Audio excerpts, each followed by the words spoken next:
नमस्कार।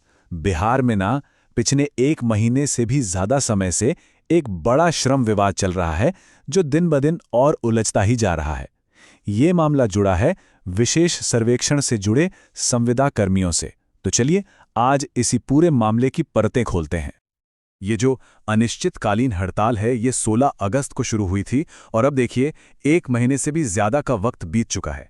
इतने लंबे समय तक चलने वाला ये विरोध बिहार की एक बहुत जरूरी परियोजना पर गहरा असर डाल रहा है और इसीलिए इसे समझना हम सबके लिए जरूरी हो जाता है। तो आज के इस विश्लेषण में हम ये देखेंगे कि ये हालात यहाँ तक पहुँचे कैसे। हम शुरू करेंगे हड़ताल की शुरुआत से, फिर देखेंगे कि कैसे इसमें राजनीति की एंट्री हुई, इसके बाद सरकार के साथ जो बातचीत हुई वो क्यों नाकाम रही, और हाल ही में जो एक लिस्ट आई है वो इतनी कंफ्यूजिंग क्यों है, और आखिर में बात करेंगे कि अब आगे क्या हो सकता है। तो सबसे पहले बात करते हैं कि ये सब शुरू कहां से हुआ। आपको जानकर शायद हैरानी हो कि शुरुआत में ये विरोध काफी शांतिपूर्ण था। यहां तक कि हड़ताल कर रहे कर्मी सरकार के समर्थन में ही नारे लगा रहे थे। इस हड़ताल में शामिल हैं कॉन्ट्रैक्ट पर काम करने वाले सर्वे कर्मचारी और इंजीनियर्स। 16 अगस्त को शांतिपूर्ण प्रदर्शनों के साथ इसकी शुरुआत हुई, लेकिन जब उनकी बात पर कोई ध्यान नहीं दिया गया तो मामला आगे बढ़ा और 15 दिनों की भूख हड़ताल तक पहुंच गया।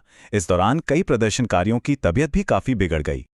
अब आता है इस कहानी का दूसरा फेस। जब बातचीत का कोई भी रास्ता नहीं खुला तो कर्मियों ने राजनीतिक दलों से मदद मांगी और बस यहीं से सीधे टकराव की जमीन तैयार हो गई। देखिए कि यह मामला कितनी तेजी से बिगड़ा। अगस्त में जो हड़ताल शांतिपूर्ण नारों से शुरू हुई थी वो सितंबर की शुरुआत में भूख हड़ताल में बदल गई। फिर आरजेडी, बीजेपी और जनसुराज जैसी पार्टियों का समर्थन मिला और आखिर में बीजेपी ऑफिस पर एक प्रदर्शन के दौरान पुलिस लाठीचार्ज और झड़प की नौबत आ गई। लेकिन इसी टकराव के बाद एक उम्मीद की किरण भी दिखी। उप मुख्यमंत्री विजय सिन्हा ने मामले में दखल दिया और मध्यस्थता करके बातचीत का रास्ता खोलने का वादा किया। ये पहली बार था जब लगा कि शायद कोई हल निकल सकता है। इसके बाद हुई सरकार और कर्मियों के बीच पहली सीधी बातचीत। ये एक बहुत ही नाजुक मोड़ था। मतलब यहां से यहां तो बात बन सकती थी या फिर पहले से भी ज्यादा बिगड़ सकती थी। खबरों के मुताबिक इसी बातचीत के दौरान मंत्री की तरफ से एक सवाल पूछा गया जिसने शायद पूरे मामले को उलझा दिया। उन्होंने कहा, कोई एक मांग बताइए जिस पर विचार किया जा सके।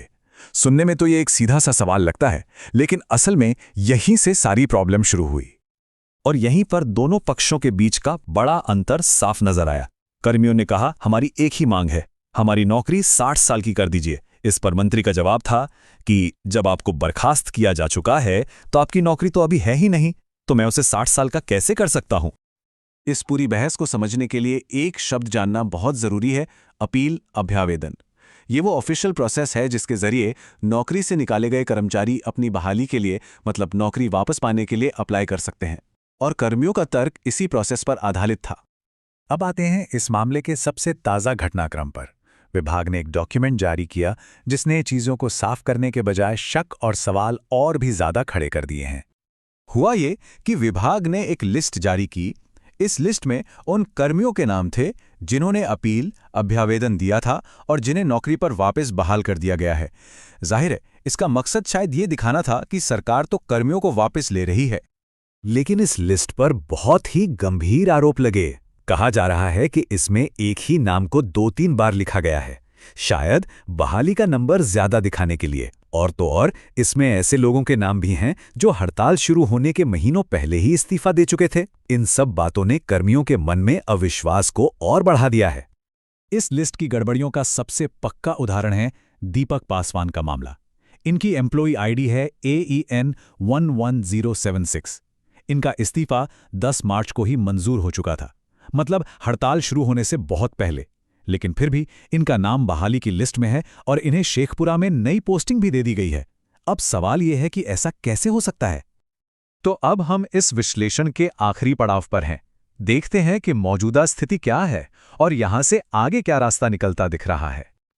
तो इस समय एक डेडलॉक बना हुआ है। सरकार का कहना है कि हमने बातचीत का दरवाज़ा खोल दिया है और बहाली की प्रक्रिया भी जारी है।